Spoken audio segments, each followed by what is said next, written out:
আসসালামু আলাইকুম প্রিয় দর্শক, আজকে আমি আছি স্টাফ কোয়ার্টার মোড়ে।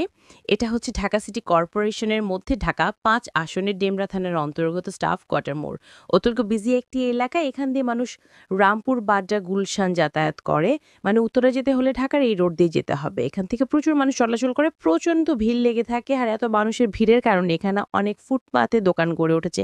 খাবার দোকান, ফলের দোকান, কাপড়ের দোকান, মানে বিভিন্ন আইটেমের দোকান এখানে। যে বেশ করে খাবারের দোকানগুলো খুবই বেশি কর্মব্যস্ত মানুষ এখান দিয়ে যাওয়ার সময় খাবার খায়, সময় না থাকার কারণে ফুটপাতে দাঁড়িয়ে খাবারটা সেরে নেয়, অথবা সন্ধ্যা হয়ে গেছে অফিস থেকে ফিরছে, সেই সময়ের প্রয়োজনতার সাথে এখানে দাঁড়িয়ে এই ফুটপাতের দোকানগুলোর প্রচুর চাহিদা। তাছাড়া এটার পাশে একটা লেক আছে, যেটা ওয়াসার অধিভুক্ত পানি সাপ্লাই হয়।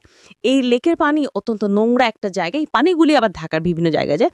আর এই লেকের পাশে রয়েছে একটা পরিত্যক্ত খাল, যেখানে প্রচুর ময়লা আবর্জনা, নোংরা পানি, মানুষের খাবারের উচ্ছিষ্ট এখানে ফেলা হয়। ফুটপাতের দোকানগুলো উচ্ছিষ্ট এখানে ফেলা হয়। আর এই কারণেই প্রচুর মশার উৎপাত এই খালের পাশা থেকে জন্ম নেয়। আপনারা জানেন এখন ঢাকায় ডেঙ্গু খুবই প্রাদুর্ভাব, এবং এই খালগুলি মশার জন্ম দেয়। আর এখান থেকে মানুষ ডেঙ্গু, ম্যালেরিয়া, ডায়রিয়া আক্রান্ত হয়ে মারা যাচ্ছে। আর প্রশাসন এই ক্ষেত্রে কোনো উদ্যোগ দেখছিল না। এই যে ও মশা দিয়ে আবাস তুল করে যদি না করা হয়, ঢাকার অবস্থা এমনিতেই খুবই খারাপ হচ্ছে, তারপর মানুষের অসুস্থতা হার বেড়ে যাচ্ছে। প্রশাসনের এ বিষয়ে কোনো ভূমিকা নাই, যে মশার আবাসস্থল খুঁজে ধ্বংস করার কোনো উদ্যোগ নেই।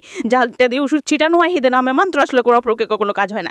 এই যে রাস্তা বস্তকর, এই অবস্থাকে এগুলোর পরিষ্কারের কোনো উদ্যোগ নেই।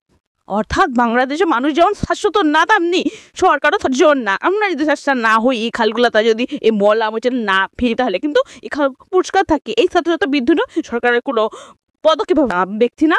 আশা করি প্রশাসনে এই প্রতিবেদনটি দেখার পর আপনার অনেক নড়বেন। প্রশাসনের পাশাপাশি জনগণ সচেতনতা হবে। এই প্রত্যাশা ব্যক্ত করছি আমি নথ টাইম টাইমস চান্দ্রা ঢাকা।